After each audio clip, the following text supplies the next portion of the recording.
बिस्मिल्लाहिर्रहमानिर्रहीम। अस्सलाम वालेकुम। उम्मीद है आप सब खैरियत से होंगे। हम आज ट्रिग्नोमेट्रिक रेशियोज़ की एक्सरसाइज 6.2 करेंगे।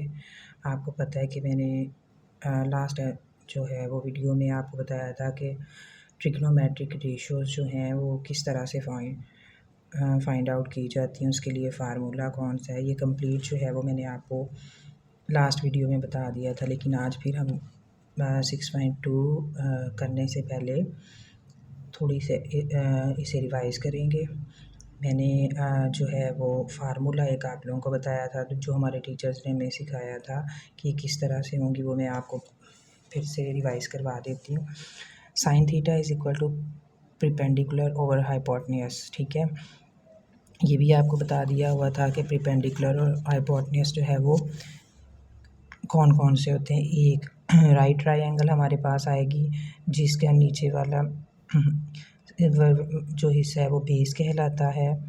जो वर्टिकल लाइन इसकी होती है वो परपेंडिकुलर, और जो उसकी वो टेढ़ी लाइन हमारे पास होती है उसे हाइपोटेन्यूज कहते हैं। ठीक है, इधर जो एंगल हमारे पास बनता है वो थीटा, राइट ट्रायंगल है तो इधर 90 का एंगल बनेगा। ठीक है, और जो सबसे ऊपर वाला होगा वो हमारे पास फाई होगा।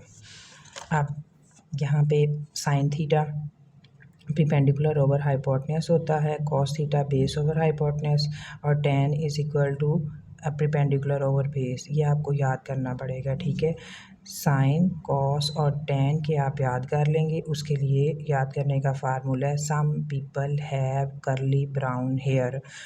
आपको मैंने बताया था, यानी some sine people perpendicular have hypotenuse curly cos brown base hair hypotenuse. ठीक है, और tan जो होता है वो परपेंडिकुलर ओवर बेस के इक्वल होता है। अब सामने वाली जो रेशियोज़ हैं उन्हें देखेंगे। साइन के सामने कोसिकेंट होता है, ये परपेंडिकुलर ओवर हाइपोटेन्यूज होता है, लेकिन ये इसका inverse opposite hypotenuse over perpendicular. उसके बाद नेक्स्ट है कॉस बेस ओवर हाइपोटेन्यूज, लेकिन यहाँ पे सीकेंट इसका इन्वर्स होता है, हाइपोटेन्यूज ऊपर और बेस नीचे आ जाएगा। फिर tan theta is equal to perpendicular over base, और कॉट जो होता है वो बेस ओवर परपेंडिकुलर हो जाएगा। ठीक है, ये था रिवाइज़ करना बहुत ज़रूरी, ताकि 6.2 जो है वो हम अच्छे से कर सकें, हमें अच्छे से समझ आ जाए। अब आ जाते हैं 6.2 पे। 6.2 में फर्स्ट क्वेश्चन है, for each of the following right angle triangle find the trigonometric ratios. ठीक है, एक हमें ये ट्रायंगल दी हुई है, एक ये दी हुई है और एक ये दी हुई है, और इन तीनों से फाइंड आउट करने के लिए हमें ये वैल्यूज़ दी हैं कि करना है sine theta cos theta tan theta secant theta cosecant cot phi tan phi cosecant phi secant phi and cos phi. ठीक है, पहले हमने ये 10 की 10 इससे फाइंड आउट करनी है, फिर सेकंड इससे, थर्ड इससे। मैंने आपके लिए एक जो है वो सॉल्व की है। मुझे पूरी उम्मीद है कि आपको अच्छे से समझ आएगी, और आपने इसकी सेकंड और थर्ड ट्रायंगल से आपने खुद इसकी मालूम करनी है। ठीक है, सबसे पहले हम आ जाते हैं क्वेश्चन पे 6.2। फर्स्ट क्वेश्चन हमें जो है वो दिया हुआ था इस तरह से ट्रायंगल। ठीक है, जिसकी बेस ए बी है, परपेंडिकुलर बी सी है, और हाइपोटेन्यूज इसका ए सी है। ठीक है, ए बी की वैल्यू 3 दी हुई है, बी सी की वैल्यू 4 दी हुई है, और ए सी की वैल्यू 5 दी हुई है। एक एंगल हमारे पास 90 का है, सामने थीटा है, और ऊपर वाला जो हमारे पास है वो 5 दिया हुआ है। हमें इसकी वैल्यूज़ फाइंड करने के लिए कही है। सबसे पहले में कहा है साइन थीटा की वैल्यू फाइंड आउट करनी है। मैंने आपको बताया भी था कि sine theta is equal to किसके होता है, सम पीपल हैव। आपने याद रखना है सम पीपल हैव। ठीक है, यानी sine is equal to perpendicular over hypotenuse. ठीक है, तो हमें पता है ये हाइपोटेन्यूज होता है, ये परपेंडिकुलर होता है, और ये बेस है। ठीक है, अब इसको सॉल्व करेंगे।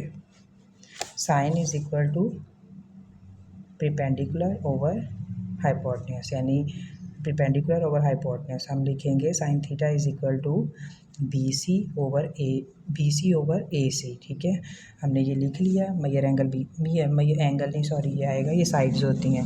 मैयर बी सी ओवर मैयर A C is equal to होता है 4/5। बस इतना सा हमने इसको लिखना है। नेक्स्ट है कॉस थीटा। ठीक है, cos theta is equal to, हमें पता है क्या होता है, कर्ली ब्राउन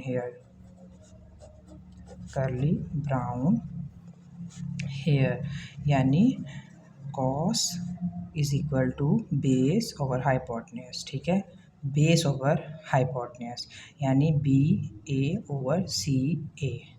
हम लिखेंगे मैयर एंगल ए बी, यानी ए बी या बी ए कुछ भी लिख सकते हैं, और मैयर एंगल ए सी। हमने ये दोनों लिख लिए। 3 ऊपर आ जाएगा, 5 नीचे, बस इसको करना है। अब tan इज इक्वल टू, आप जानते हैं क्या होता है, tan theta is equal to हमारे पास आ जाएगा tan theta is equal to B C over A B. ठीक है, 4/3। अब सेकेंड थीटा, मैंने आपको जो इसकी रेशोज़ करवाई थी उन्हें आमने सामने आपने पहले लिख लेना है, फिर ये क्वेश्चन सॉल्व होगा। फिर आपको मैंने जैसे बताया था कि ये इन्वर्स हो जाएंगे, तो साइन के सामने कॉसिकेंट होता है। ये फिर से एक बार मैं दिखा दूँ, ये देखें, साइन के सामने कॉसिकेंट है, कॉस के सामने सीकेंट है, और tan के सामने कॉट है। ठीक है, तो ये जैसे हमारा साइन जो था वो परपेंडिकुलर हाइपोटेन्यूज था, और कॉसिकेंट हमारा हो जाएगा हाइपोटेन्यूज ओवर परपेंडिकुलर। इसी तरह से कॉस हमारा बेस ओवर हाइपोटेन्यूज था, और सीकेंट हमारा हाइपोटेन्यूज ओवर बेस हो जाएगा। ठीक है, और tan हमारा था परपेंडिकुलर ओवर बेस, और कॉट हो जाएगा बेस ऊपर और परपेंडिकुलर इसके नीचे आ जाएगी। इसी तरह से हमने इसको सॉल्व करते जाना है।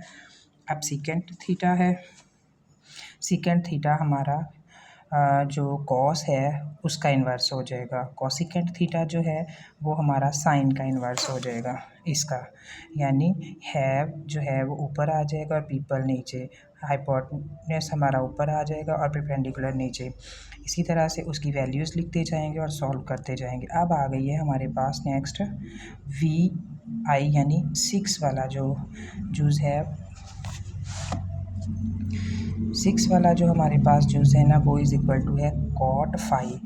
आपको पता होना चाहिए कि थीटा का साइन जो होता है वो ऐसे होता है, लेकिन फाई का साइन इस तरह से होता है। ठीक है, फाई आ गया हमारे पास। फाई में अब हमने क्या करना है कि ये चेंज हो जाता है फाई में।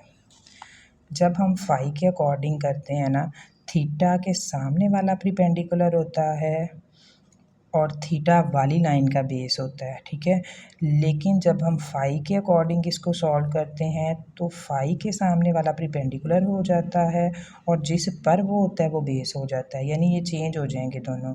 बेस जो है वो ये बन जाएगा, मैं इनको अंदर लिख रही ताकि आप लोगों को समझ आ जाए, और परपेंडिकुलर जो है वो ये बन जाएगा। ये कब होता है, जब हम थीटा के अकॉर्डिंग नहीं करते, हम फाई के अकॉर्डिंग करते हैं। ठीक है ना, तो अब आपको पता है कि कॉट फाई है। ठीक है, कॉट फाई है हमारे पास। सबसे पहले हमारे जहन में टेन आना चाहिए कि टेन क्या है। टेन इज़ इक्वल टू होता है परपेंडिकुलर ओवर बेस। ठीक है, तो अब हमने कॉट जो होता है वो बेस ओवर परपेंडिकुलर होता है, और हमने सिर्फ़ और सिर्फ इसको सॉल्व इसके अकॉर्डिंग करना है, इसके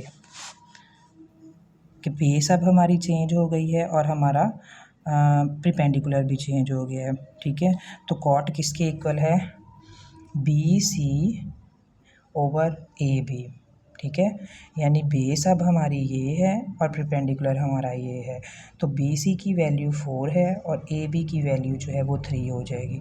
तो हम इसी तरह से इसको लिख देंगे कि cot phi is equal to मैयर B C over A B is equal to 4/3। अब है टेन फाई। तो बस अब जो पहले वाली वैल्यूज़ हैं वो हमने पहले वाली इनकी साइड्स थी वो भूल जानी। अब फाई के अकॉर्डिंग हमने सेपरेट, बेशक आप जो है ना वो उसकी ट्रायंगल ड्रा कर लें, यानी अब हमारे पास बेस ये हो गई है फाई के लिए, फाई इधर मैं लिख रही हूँ। ठीक है, और परपेंडिकुलर हमारे पास ये हो गया है। 90 का एंगल वहीं का वहीं रहेगा, थीटा भी वहीं का वही रहेगा, लेकिन सिर्फ चेंज क्या होगा, बेस और परपेंडिकुलर, हाइपोटेन्यूज भी अपनी उसी जगह पर रहेगा। अब टेन जो है वो हमारे पास A B over B C है, वैसे ही उसकी वैल्यू लिख लेंगे 3/4। अब नेक्स्ट इसकी वैल्यू जो है वो है cosecant theta is equal to मैयर A C over A B is equal to 5/3। Second theta is equal to मैयर A C over B C is equal to 5/4। Values वही रहेंगी। आगे cos theta is equal to मैयर B C over A C is equal to 4/5। अब आपने time थोड़ा लगेगा, लेकिन आपने इस क्वेश्चन को अच्छे तरीके से करना है। अगर हम इस क्वेश्चन की फाई के अकॉर्डिंग और थीटा के अकॉर्डिंग वैल्यूज़ देख लेते हैं क्या है और उसको एक बार जहन में बिठा लेते हैं, तो फिर हमारे लिए सॉल्व करना क्वेश्चन इंतहाई इजी हो जाएगा। अब आपने इसी तरह से इसी क्वेश्चन का ये जो मैंने आपको बताया था कि मैं आपको एक ट्रायंगल के अकॉर्डिंग सारा बता दूंगी, ये वाली सारी वैल्यूज़ फाइंड करना आपने इसके अकॉर्डिंग और सी के करना है, और आपने मुझे कमेंट में बताना भी है कि आपसे ये हो पाया है या नहीं। अगर नहीं हुआ तो मैं आपको ये करवा दूँगी, ठीक है। अपना ख्याल रखिएगा, दुआओं में याद रखिएगा। अल्लाह हाफिज़।